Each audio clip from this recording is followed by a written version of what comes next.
Well, welcome to another episode of the Drury University Hockey Program Coaches Show. I'm the public address announcer at the home games for Drury Panther Hockey, Kevin Kline. And I just thought by way of refreshing people, we should reintroduce ourselves. So to my immediate right is head coach Jeremy Law. Lawsy, you were not on the last coaches show with us. And then this past weekend against Northern Illinois, you were on the bench by yourself. So to your right, that's your assistant coach. His name is Cliff Cook. You guys haven't seen each other in a couple of weeks, so I thought maybe you guys might want to get reacquainted with each other. Didn't know we were going there. It's been a minute. It's been a minute. Again, the train just keeps rolling, guys. 21 wins in a row. We are, 23-1 now? Can you explain it? Can you explain the success that this team is having? Coaching. Obviously, it comes down to coaching. No, it's really not. It's the players. Absolutely, it's the players. We have an unreal group of guys that want to win and are all here for the right reasons, so that really helps. But, in some respects, it does come down to coaching because you guys assembled this team. And so what were you looking for and what did you see in these players that you knew was going to work? I think the biggest thing we wanted was guys that were going to be good teammates and competitors. And that's what we have. We have guys that want to win. They've all been on championship teams and they know what it takes to win, and they've been leaders on their teams. So we wanted to go after 26 leaders, and that's kind of what we have here. I was talking with Division III coach Brett Lathan after Friday's games, and you guys won Friday's game against Northern Illinois 12-3. And I asked him, I said, you saw a little bit of the game. I said, what did you see in the difference in the teams? And he said, one team is built to play, one team is built for the playoffs. Yeah, I think I would agree with that. And again, it goes back to what Jeremy said. A majority, if not all the guys that we have on this team, whether they were returners who went with us to regionals with Division II last year or the new guys, have that experience at playing at the playoff level, whether it's in recent years or sometime in their career. They know what it takes to get there, and majority of them know what it takes to win once you are there. We've got a big group that had, that won in their league last year up in the ACHL and went on even beyond that. We have guys that competed at that, against that same team. So it's that compete level when you're recruiting. There's a lot of talented guys. It's what separates the talented guys from the guys you really want, and it's that compete level. It's the leadership ability. A lot of the guys we have wore captain's letters in their previous teams. That's important to us. It shows they are leaders. So I think that was a huge factor in 99.9% of the guys we brought in. And one of the things too, we really went after, and I paid a lot of attention to this year that I haven't in the past, is going after 200-foot players. Yeah. So not just great offensive guys or not just great defensive guys, but guys that play at both ends of the ice. One prime example you'll be talking to soon here is Jarrod Gale, just a complete 200-foot player, good at both ends of the ice, and we really tried to get a bunch of those guys this year. Well, this is something that I'm glad you brought this up, Jeremy, that I saw in the game this past weekend. And it was really obvious in the games this past weekend, because there was a very, very big talent discrepancy between both teams. But what I noticed was not one single player on Drury ever gives up on a play. They sell out on every play. And I think what you'll notice, and we've had a lot of that this year where there's a big talent discrepancy, but there's also a lot of games that are much closer than we had this weekend. It's because, and to their credit, a lot of the teams we play may not have the high-end talent that we have, but they've got a bunch of guys that work really hard. And those are tough teams to play against, and we enjoy playing against teams like that. Make it hard. We don't want it to be easy. This weekend, I think the guys will probably tell you, wasn't the most fun they've ever had. And to the outsider, that might seem weird. You won 12-3 and 7-0. Kind of boring games. It wasn't the most exciting hockey. We like those tough games because those are the games that prep us for what's coming in a month. Well, what you bring up right there, Coach Cook, is exactly what I wanted to talk to you about, because I spoke with the captain after last night's game, Jacob Holly, and I asked him, I said, how does this weekend differ from the previous weekend at Purdue Northwest, where you guys had to come back in the third period, which we're going to talk about here shortly? And he said, these games these were boring this weekend. And O'Rourke, who got a penalty on Friday evening, comes in the penalty box and he says, is this game just boring to you guys too? And we're like, it's never boring to us because we just love Drury hockey in the box area and the official scorekeepers area. But there was a very palpable pall in the arena just because there was no energy. Yeah, and one of the things we as coaches have to fight in situations like this, we had it when we played at Roosevelt earlier in the year. The thing that concerns us most, and I think Jeremy would obviously agree with this, is less about, when you have a blowout win, you worry about games getting out of hand, getting overly physical, cheap shots. Yes, you worry about that. But I think from a team in our position, the thing we worry about the most is getting into bad habits. Mm-hmm. It's too easy sometimes in these games to do things you wouldn't normally do. Now, you want to try things? Sure. All for trying some creativity, but not every single time you step foot on the ice for your shift. And we ran it, second period on Friday was a prime example of that. Guys, and we've been there. We did the same thing when we're in a situation like that as players. You go, all right, well, I think I can go coast to coast every time on the ice and try and, it's point night. That's what we call it. It's point night. What guys seem to forget at all levels of hockey, whether you're youth hockey, even on the way up to the NHL, is if you just play your normal game the way you're used to playing, stay within the structure and the systems and working together as teammates, the points come massively easier than if you try and just do it on your own. Right. And, that second period Saturday was a prime example. And then that third period, Friday night, they came back to playing together as a team and we blew them out of the building. Yeah. Oh, it was so evident between the first, second, and the second period and the second and third period on Friday evening in the 12-3 win.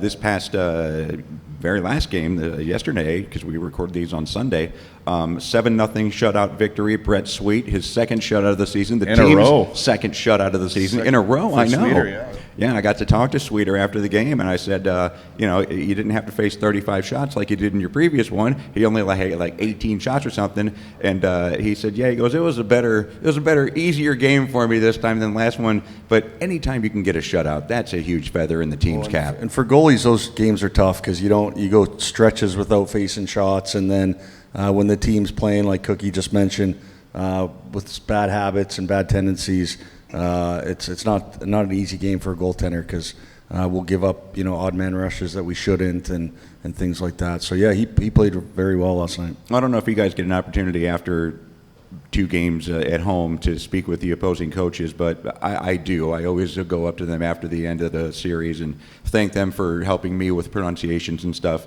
And I got to talk to Coach Mike Bangs, who was the D1 coach for Northern Illinois. And I said, hey, safe travels tomorrow, or later tonight. And he just shook his head and he goes, you guys have a hell of a team. What's that mean? What's that mean to you guys? It's nice to get compliments from other coaches, and it's happened numerous times this year. I love it. I mean, it's great to see that our guys are recognized for their hard work and what we're achieving, but also always know there's room for improvement. But he mentioned in the handshake line that we were one of the best teams he's seen at this level, and I thanked him for the compliment and glad that other teams are recognizing these guys. So. No, we're going to find out because we're doing the road to nationals, and we're going to talk about fundraising efforts for that. We're going to find out how we stack up against other ranked teams pretty soon. Do you guys have a sense, a feeling of how you're going to do? I think last weekend gave us a bit of that sense. Purdue Northwest. They're a strong team, and it's funny. A good friend of ours who runs another podcast, I was on with them last week, and I kind of chirped him a little bit because. And I get where this is coming from, but we've faced a lot of this even locally. It's like, well, you haven't played anybody yet. Your record's great and good for you, but you haven't played anybody yet. I'm like, well, we can only play what's in front of us. Scheduling as a first-year team, as we've discussed, was hard. Purdue Northwest was our chance to really prove that point. And I think we absolutely proved that point. We can play. We haven't had a chance to play the Adrians and the Liberties and the Minots and the UNLVs of the world, but hopefully we will here pretty soon. Because if we're playing those guys here soon, that means good things are happening for us. Absolutely. But last weekend proved a lot to people outside. So yes, they can play. I know Jeremy got a few messages immediately after that weekend that he hadn't received before from some coaches we haven't heard from in a while, saying, "Wow, you guys are on it." But I think it also proved to our guys, a couple of them sitting right over here, yes, we're not just winning games because we're playing weaker opponents. We're winning games because we're a damn good hockey team. Yep. And one thing I'm proud of our guys is just because you might be playing teams ranked below you, you still have to take care of business. You do. And a lot of good teams don't do that. Those are the dangerous games. Absolutely. So we have to show up for every game, and our guys do that, and they don't. I think the one time we took a team for granted is our only loss this year, and then ever since then, we come prepared. That's one of the compliments we got from another coach in this league was it's not just that we're winning the games. When we're playing the Roosevelts of the world, the Northern Illinois of the world, and I don't mean any offense to them, they know where they stand. Exactly. We're not just beating them by a little bit. We're beating them the way we're supposed to, especially when it comes to how the ranking system works. We're taking care of business. Saturday night, last night was a prime example. We didn't play our best. Again, boring. It's tough. Those games are hard. But we hit that magic number that we needed to hit this weekend, which was the 7-goal differential. That was important. Mm-hmm. Now, how does that affect rankings? It's huge because, as we've discussed before, it's a two-computer system. One is did you win, did you lose? Straight up, doesn't matter the score. The other one has that goal differential component, but the maximum it reads is that 7 plus 7. Mm-hmm. So, for example, Friday night's game, we won 12-3. Computer sees it as 10-7 or 10-3. That 7-goal differential. So getting that extra goal in the third period last night, as minute as it might seem to some, for us it's important, especially against a team like that. You need that goal differential against the weaker teams. I remember when we had the player introduction to the program meeting right before the season started, and Jeremy, you said one thing to the team, and it's kind of what we're talking about right now. Guys, you have to win the games you're supposed to win. Yeah, no, absolutely. And I've been on this league now 7 years, and I've been on part of teams that we didn't do that. You just don't show up, play to the other team's level, and at least with this team, these guys show up every game. Yeah, they do, and they showed up big in period number 3 of the second game against Purdue Northwest. You guys, I don't ever recall this year you guys trailing in a game, but you guys were trailing by 3 goals in period number 3 against Purdue Northwest, who, they were a test because they're a top 20 team. How did you guys come back? Yeah, I think, we had a slow start that game, so we were down 3-0, fairly early on. We got one late at the end of the first to make it 3-1, and that helped, just having a 2-goal margin going in the second. Didn't play well in the second, gave up a goal, so now we're going into the third 4-1.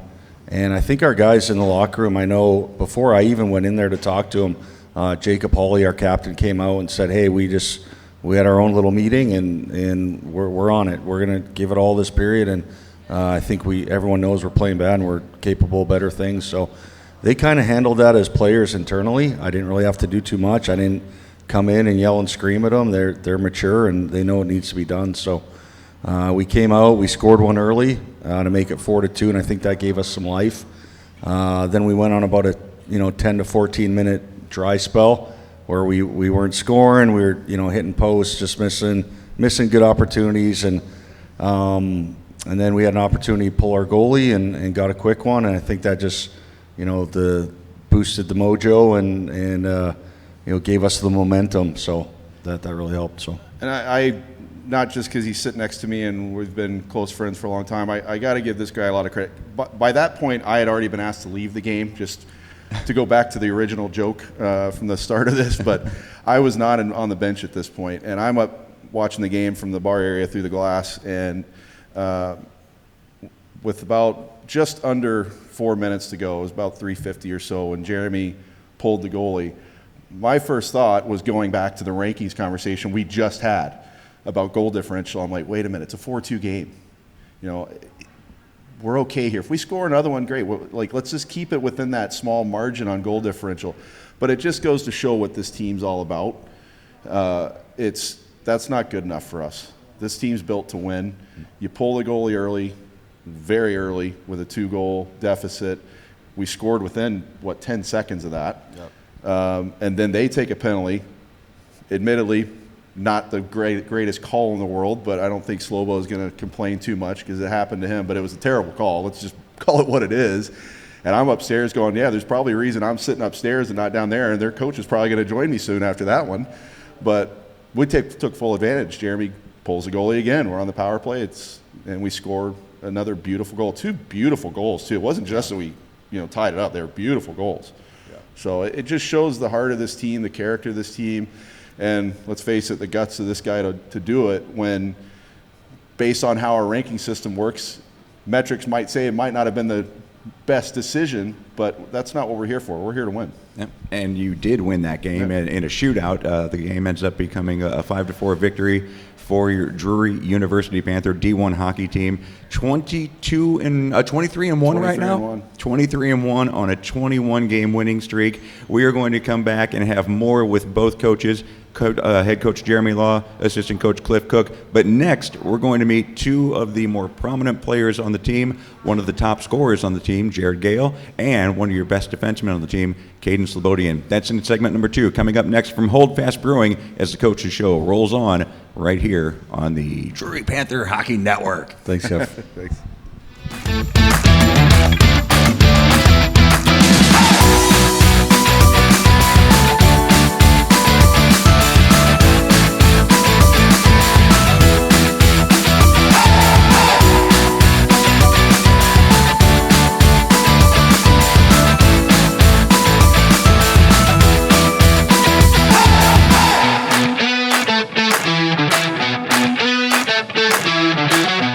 We're back for segment 2 on the Coaches Show here, Drury Panthers Hockey Division 1. The team is 23 and 1 on a 21 game win streak. Road to Nationals is happening right now. Swept Northern Illinois University, the Huskies, over the weekend, 12-3 on Friday evening. Second shutout of the season last night, 7-0. And we are here with 2 of the key cogs in those wins. Number 20, Jarrod Gale, forward. He's got 11 goals on the season. He's tied for 4th on the team. He also has 12 assists. And then we're talking also to defenseman number 12, Kaden Slobodian. Kaden's got 5 goals, 9 assists, and just had a whale of a series this past weekend. So first off, guys, welcome to the program. Yeah, thanks for having us. Yeah, thanks for having us. Yeah, it's a pleasure. It's a pleasure being able to call you guys out onto the ice. I just love being able to do that. So let's talk about this past weekend. Actually, you know what? Let's go back to Purdue Northwest because we were just talking to coaches about that. What was said in between the second and third period? You guys are down 4-1 going into the final period.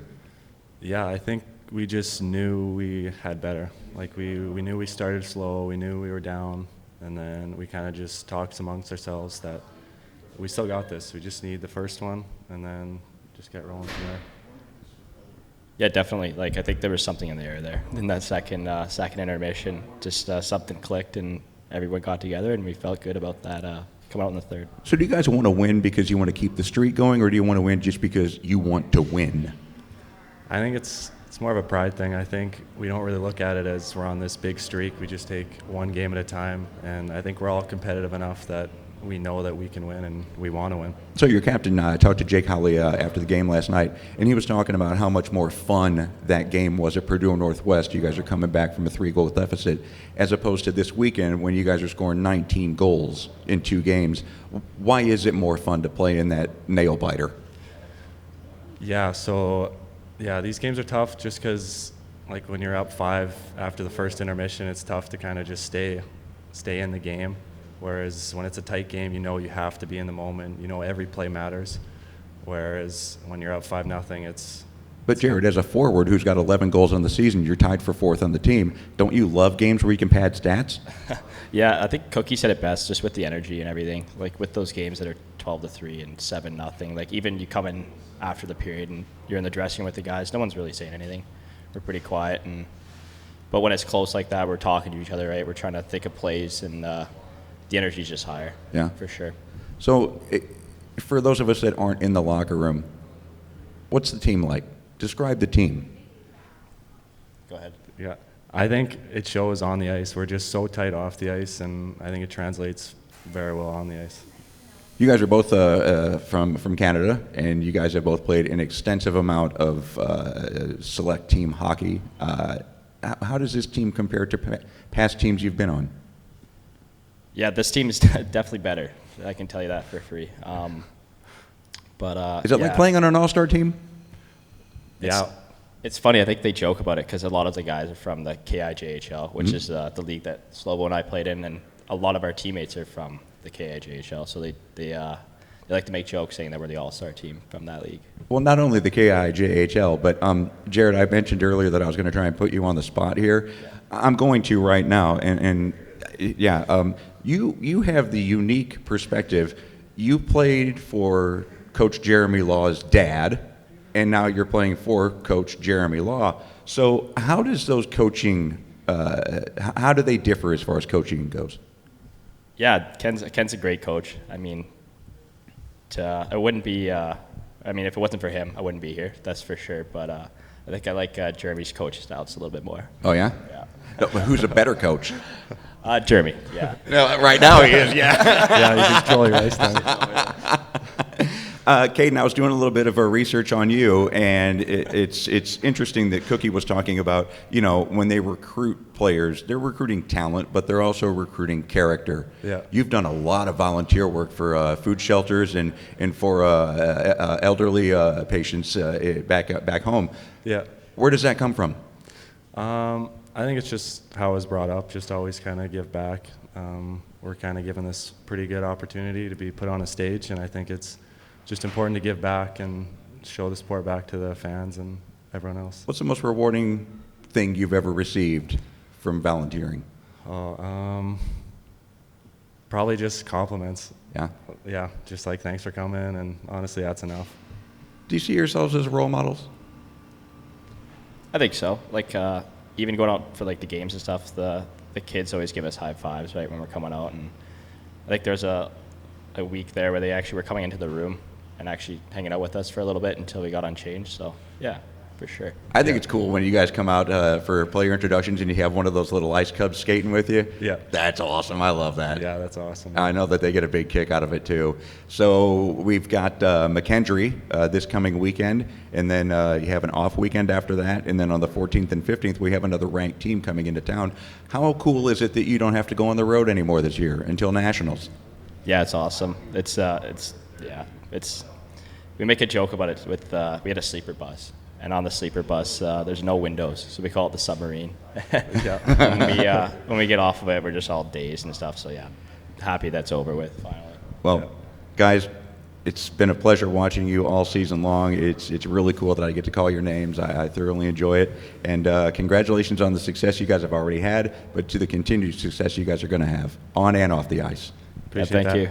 Jarrod Gale, number 20, forward for the Drury Panthers, and Kaden Slobodian, defenseman, number 12 for your Drury Panthers. That's segment 2. We'll be back at Hold Fast Brewing to wrap up the Coaches Show with segment number 3. We'll talk about the upcoming fundraising opportunities where you can support the Drury Panthers on their road to Nationals. We're going to talk about the recruiting process, and we're also going to talk about those games coming up against McKendree and Midland. Next segment on the Coaches Show.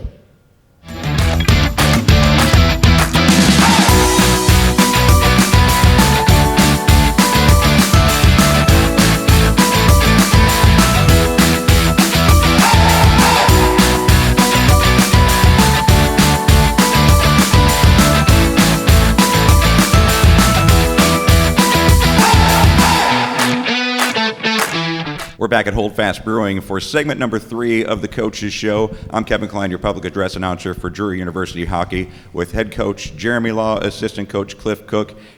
Those two guys are amazing. Yeah, they're great. Slobodian and Gale are awesome. Yeah, great character guys, great teammates. Although I question J-Rod's character after that response to your question about Who's Jeremy's better? dad. Yeah, I think we need a lie detector test on that one. Hey, you know what? He did talk about the difference in styles, Yeah. though. So what is your style of coaching as opposed to your dad's style of coaching? I'm probably closer to his dad's style. Yeah, I know. I played for my dad until I was 15, 16, so he coached me all the way growing up. He's a hard ass for sure. Old school coach, definitely, more being negative to get positive out of guys. I think I'm a little different where I try to be positive to get positive out of guys. And so just two different styles. And some players works better when you're harder on them. Some players shut down when you're harder on them. So it's just I really try to adapt to each player and see what they need. That's the hardest part in coaching is the figuring out the individuals. personalities. Yeah. Figuring out what works for who. And how long does it take you to figure that out? I'm still working on it. I'll let you know. Yeah, we make mistakes all the time, but with this group, it's been easy. They've been easy to coach. Honestly, this is probably the least amount of coaching I've had to do. They're all good players that came from good programs that have been well coached, and I think I'm just good at implementing like the right systems, and Cookie and I just letting these guys do the work. I've had the same thought. I sometimes wonder, and Slobo sitting over there could probably answer this, if the guys that I'm working with on the D side of things are expecting more out of me. But at the same time, while there are certain things I will touch on here and there, but it's hard. And again, this is one of those things with a coach. When we're winning so much, it's hard to find the faults to work on. But you're good at that. They are there. Well, yeah, but they are there. So I will. But I would agree with Jeremy. I've done less coaching this year, which is probably a terrible thing to say. It's not a good thing. But when you're rolling like that, you don't want to rock the boat too much either. There are things you will see that you want to make sure and focus on, but you're also not trying to completely change something that might screw up the whole thing. Well, yeah, the last thing you want is a player in his own head. Right, Yeah. right, exactly. You don't want a player thinking on the ice. You just want them reacting and doing what muscle memory has taught them to do for 20 years. Yeah, exactly. I think we've also done a good job of giving everyone a role on this team, Yeah. so everyone feels important. They feel like they're contributing, and then they work hard for each other. We really try to instill, work hard for your teammates over anything else. Yeah. Well, I was talking to a middle school this past week about accountability, and that's what accountability is. It's being responsible for your team, your teammate. Yeah, absolutely. And recruiting has already started for the 25-26 season. I know we've already landed a commit. What can you tell us about him? Lucas Ravenstein, a defenseman out of British Columbia.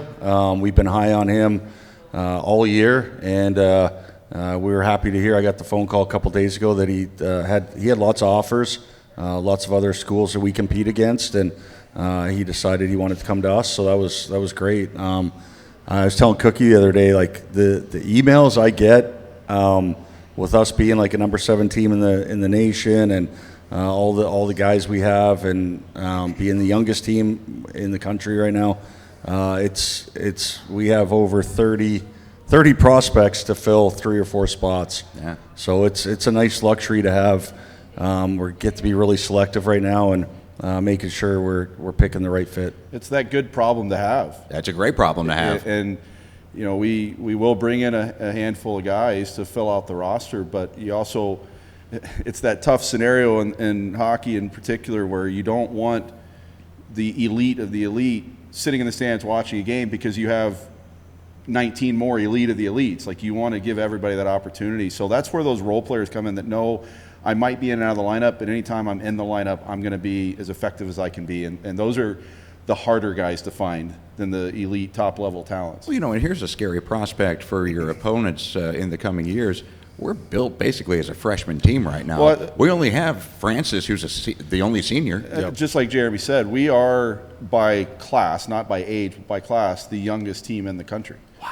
I mean, we're all freshmen and sophomores. Like you said, we have a handful of juniors, probably 3, maybe 4, and then Francis being the sole senior. Everybody else is freshman or sophomore, and primarily freshmen. Yeah.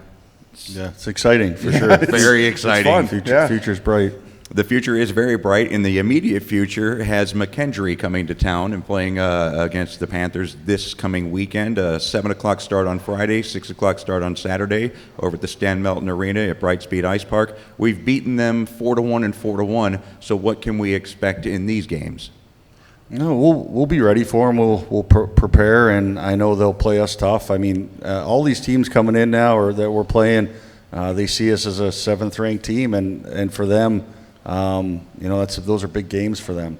And there's a couple reasons too beyond the obvious. They're going to play us tough. There's some local connections. They have goaltender Chad Purdy, who's from here, who's a really talented goaltender. He gives us fits every time we play against him.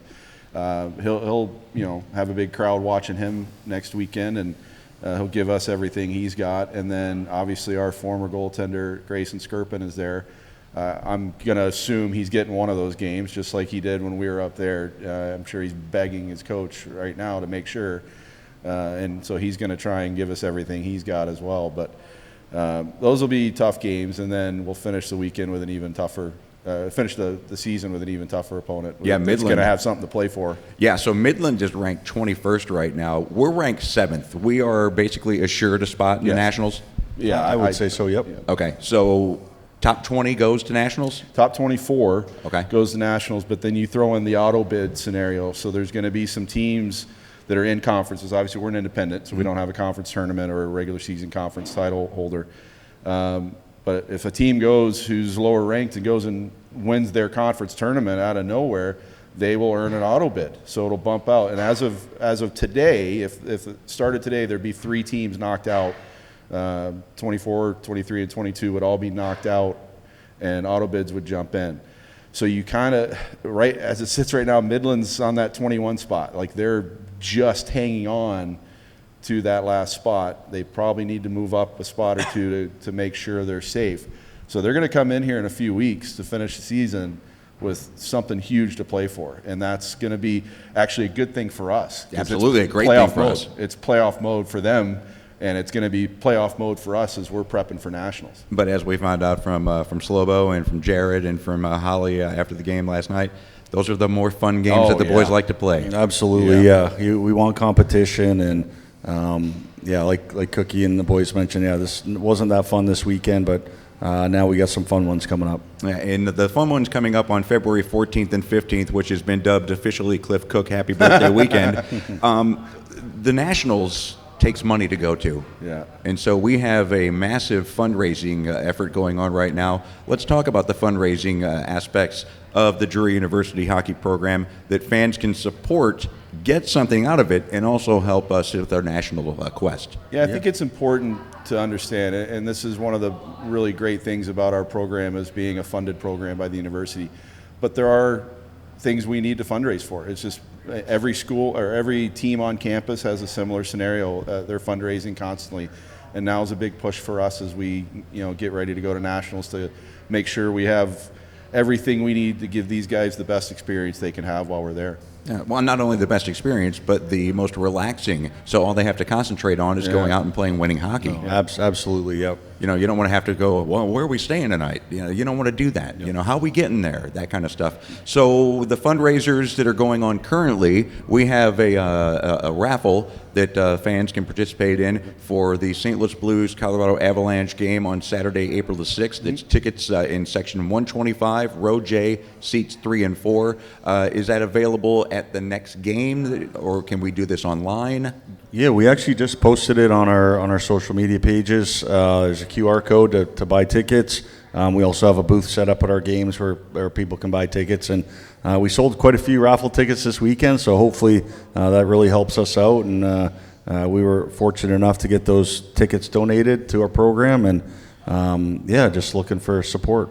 I can vouch for those tickets being awesome seats too, so you don't want to miss out on this one. Yeah, well, section 125, row J, seats 3 and 4, $5 for 1 entry, $20 for 5 entries, or $100 for 30 entries. The drawing will be March 21st, and you don't have to be present. All we need is your email address, your phone number, which you'll give us when you sign up, and we will contact you if you are the winner. And then on the 14th and 15th, we're going to have another massive auction with some great prizes. Yeah, we've got a silent auction going on that final weekend. The list of prizes is growing so much I couldn't even tell you who all's involved. There's another pair of, at least one pair of Blues tickets involved in that. There's some nice whiskey involved in that. There's a bunch of gift cards. There's going to be a Division I Drury signed jersey, a Division III Drury signed jersey, just any number of items, and that list is growing. So, if you're a local business, if you're a fan of the team or anything and want to donate more, just reach out to us. I'll put information on the screen here. You can reach out to us, and we'll take all the donations we can get for that auction. And then if you don't want to donate an item, then come to the game and bid on them. There you go. Absolutely, yeah, and all that money helps us, like you mentioned earlier, for good meals on the road and Nationals and a nice hotel and all the things we're going to need to be successful. Well, guys, I say it every time I get an opportunity to tell you this, but it's just my honor to be a part of this program in the small way that I am. Thank you for bringing my wife and I into this, and much success to you guys, not only this next weekend and the 14th and 15th with the games and the fundraising, but I can't wait to watch you guys in Nationals in St. Louis. It'll be fun. Talking about good teammates, we couldn't ask for better teammates with you guys. And, Absolutely. Couldn't do this without you, so thanks for everything you and Trish do. Appreciate that, fellas. Coach Jeremy Law, Coach Cliff Cook, ACHA Division I program, your Drury University Panthers, 23-1, 21-game winning streak, and you can see them back at home ice, Stan Melton Arena, Brightspeed Ice Park, Friday evening, 7 o'clock, and then Saturday evening, 6 o'clock against McKendree University this weekend. Thank you for joining us on the Coaches Show. We're broadcasting from Hold Fast Brewing. I'm Kevin Kline. We'll see you at the games.